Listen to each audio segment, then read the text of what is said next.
حضرت داؤد علیہ السلام کی قوم کے 70,000 آدمی سمندر کے کنارے ایلا نامی بستی میں رہتے تھے۔ ان لوگوں کو اللہ نے ہزاروں نعمتوں سے نوازا تھا، لیکن جب راحت و سکون آیا تو یہ اللہ کی عبادت سے محروم ہو گئے اور اللہ کی مخلوقات پر ظلم کرنے لگے۔ تو یوں اللہ نے ان کو خبردار کیا کہ ہفتے میں ایک دن یعنی ہفتے کے دن شکار نہ کیا کرو۔ اتوار سے لے کر جمعے تک جتنا شکار پکڑنا چاہو پکڑ لو، لیکن ایک دن اللہ کی عبادت اور اس کی مخلوقات پر امن کے لیے رکھ دو۔ یوں اللہ نے ان کا امتحان لینا شروع کر دیا۔ وہ اتوار سے لے کر جمعے تک سمندر میں مچھلیاں پکڑنے لگتے تو مچھلیاں زیادہ مقدار میں ہاتھ نہ آتی، اور ہفتے کے دن سمندر کو دیکھتے تو ان کو بڑی بڑی مچھلیاں سمندر میں نظر آنے لگتی۔ تو ان لوگوں میں سے ایک شخص کو شیطان نے ورغلایا کہ پریشان کیوں ہوتے ہو، میری ترکیب پہ عمل کرو، تم شکار سے کبھی محروم نہیں رہو گے۔ تو بس شیطان کے کہنے پر اس شخص نے ہفتے کے دن کانٹا لگایا، ڈوری کو سمندر میں ڈال دیا، یہاں تک کہ مچھلیاں پھنسی، اور شیطان نے کہا کہ ان مچھلیوں کو تم اتوار میں نکالنا، اور یوں ہفتے کی حرمت بھی باقی رہے گی اور تمہارا شکار بھی ہو جائے گا۔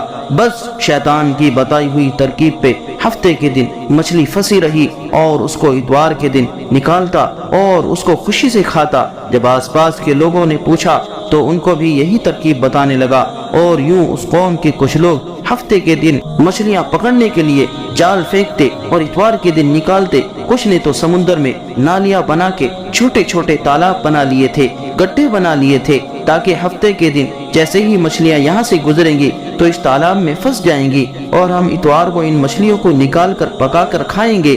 گاؤں میں کچھ اللہ کے خاص بندے بھی موجود تھے جو کہنے لگے، اے لوگو، اللہ نے ہفتے کے دن شکار کرنے سے منع کیا ہے۔ یہ جو تم جال پھینکتے ہو اور چھوٹے چھوٹے تالاب بناتے ہو، ان میں ہفتے کے دن اگر مچھلیاں پھنستی ہیں تو یہ شکار ہفتے کے دن کا ہوگا۔ اللہ کے عذاب سے ڈرو، اللہ کی نافرمانی سے ڈرو۔ وہ لوگ ان لوگوں کا مذاق اڑانے لگتے اور کہنے لگتے، جو ہماری مرضی ہوگی وہ ہم کریں گے۔ اب اس بستی میں 3 گروہ بن گئے تھے۔ ایک ان 70,000 میں وہ لوگ تھے جو ان نافرمان لوگوں کی بار بار اصلاح کرتے، دوسرے وہ جو ان لوگوں سے نفرت کرتے اور ان پر خاموشی اختیار کیے ہوئے تھے، اور تیسرے درجے کے وہ لوگ تھے جو گمراہ ہو گئے تھے اور اللہ کی نافرمانی کر رہے تھے۔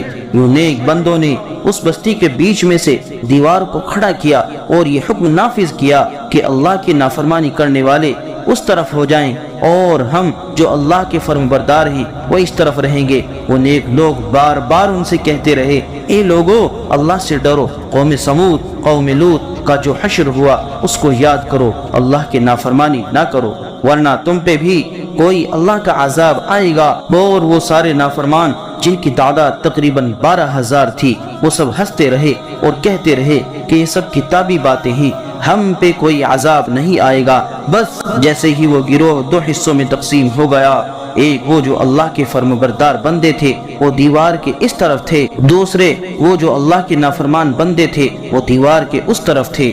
وہ نافرمان پوری رات ہنستے رہے، مذاق اڑاتے رہے، اور وہ اللہ کے خاص بندے دیوار کے اس طرف اللہ سے معافی مانگتے رہے۔ بس جیسے ہی صبح ہوئی تو وہ نیک صالح انسان اٹھے، انہوں نے محسوس کیا کہ دیوار کے اس طرف سے کسی انسان کی کوئی آواز نہیں آ رہی ہے۔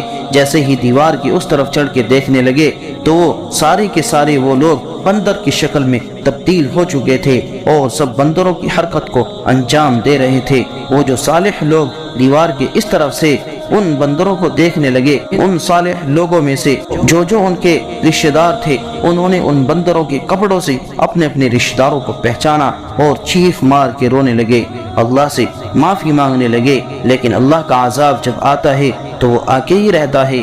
وہ 12,000 لوگ جو بندر بن چکے تھے وہ کچھ بھی کھا پی بھی نہیں رہے تھے، اور یوں 3 دن بعد اللہ کے عذاب میں گرفتار ہو کر سدھار ہو گئے۔